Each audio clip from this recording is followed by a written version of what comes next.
Okay, hey everyone, we are going to go ahead and create a little tutorial about how to recover your Rachel Plus 3.0. This is the round device with the moniker or name CMAL on the back to start.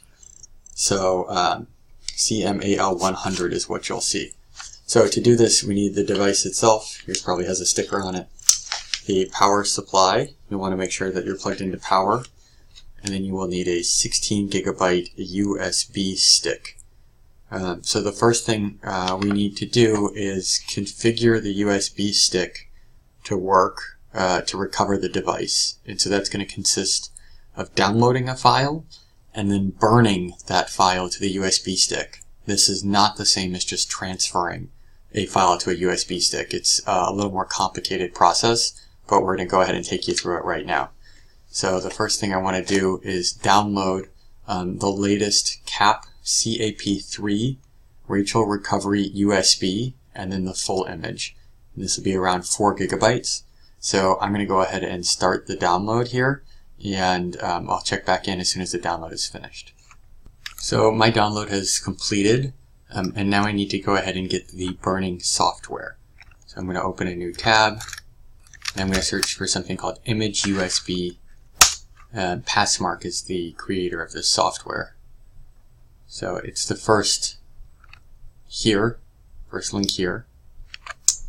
And this is exactly what we're going to be downloading. And so what we want to do is actually go down here to the download tab and click the download button, and then I can just save it to my desktop. That's fine. Click save. And that's a really quick download. So I'll open it up right now.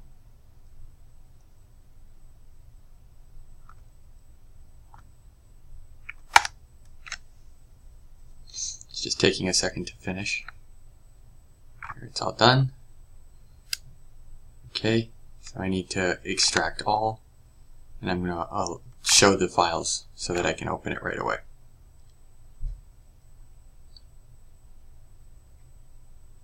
So you'll either have a link on your desktop or you can see this now. And I'll click this imageusb.exe. Click yes. Okay. So this computer, I've already plugged in my 32 gigabyte drive, my 16 gigabyte USB drive. Let me take it out real quick. So I've taken it out, so you see it here. So I'm going to refresh. What you'll see is there's nothing here. You want to be sure to have removed all of the other USB drives or SD cards or removable memory from your machine so that you don't accidentally overwrite it. Anything that was on this USB stick is going to be lost during this process. So you want to make sure that you're using a USB stick that has nothing on it. That's important. Okay, so I'm going to plug the USB stick back in. And then I'm going to come back here and click refresh drives. Okay, so I see this. I'm going to click yes. This is selecting the drive. Again, be very careful that you are selecting the drive that is of the USB stick you're okay erasing. Write image to USB drive, correct. Post image verification, great. So now we need to find the file that we downloaded, which I downloaded to my desktop. So I'm clicking desktop. And then I have the folder here. Great. So now I've selected the image, and I'm going to click the write button. And it's just confirming that you're going to lose all your data on that USB drive. So I'm clicking yes. It's letting you know one more time, make sure you've got the right drive. Click yes. And what we'll see here is over the next, maybe 10-15 minutes, the drive will be created, and we can check back when that's happened. Okay, so my imaging has completed successfully. You can see that here. If you get an image failed, which is like a big red, you can't miss it, you'll want to try this again. So now I can take the USB stick out of my computer and I can plug it into the Rachel device. Now, I do want to reiterate, and maybe I haven't said it yet, when you use this process, you will lose all of the content which was on your Rachel device. So you want to make sure you're in an area with a decent internet connection, or you've got a backup of your modules your content, and so you know how to put those back on the device, and we can cover that in another video. But yeah, you will lose all of the content which came pre-installed or you have since added to the device. Okay, so I've clicked OK, and then I'm going to go ahead and eject the USB. Alright, so it's been ejected. I can now pull it out.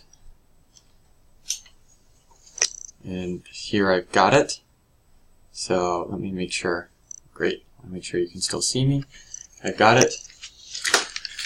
I've got my power supply in my Rachel unit. So I'm going to plug in the power. Into the back of the unit here. Great, and I've got a little green light here that tells me that power is in there. I'm going to plug it into the USB slot on the farthest right side of the device. Plugged in snug. And then I'm going to hold down the power button for about 10 seconds for the device to boot up.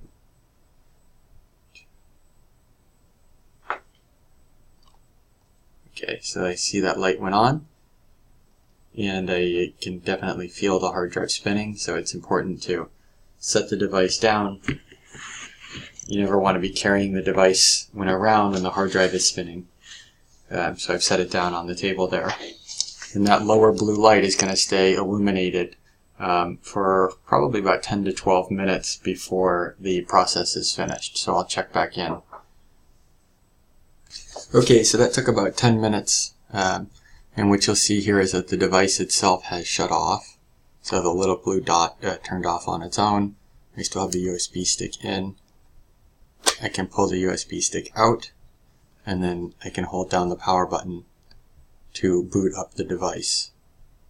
So I'm going to hold it down for about 5-6 seconds, and then I gently set it down on the table, and I'll leave it there to run. So it's going to take maybe 5 or 6 minutes for the device to boot up this first time.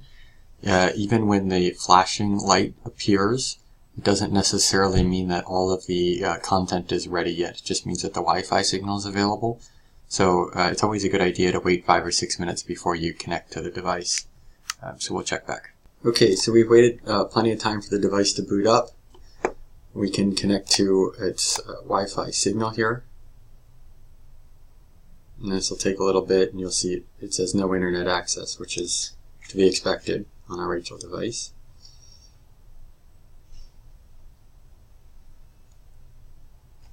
So we're just giving it some time.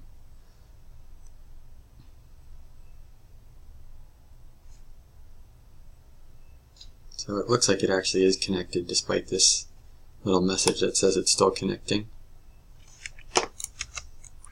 So I can go to the Rachel homepage.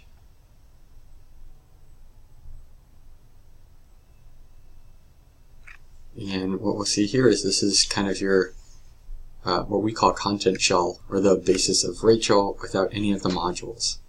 So if you now want to add modules, you'll need an internet connection. And right now my device is not on the internet. So if I go to the install tab, I'll see this internal error because I don't have any internet plugged into. You have to physically plug it into this device right next to the power. So you'll need that in order for the modules to appear and to start loading modules again. I think we have some other videos that talk about how to load modules. So you'll be back at a place where you can recover your device, and hopefully this is helpful. Okay, leave a comment here in the thread. Thank you.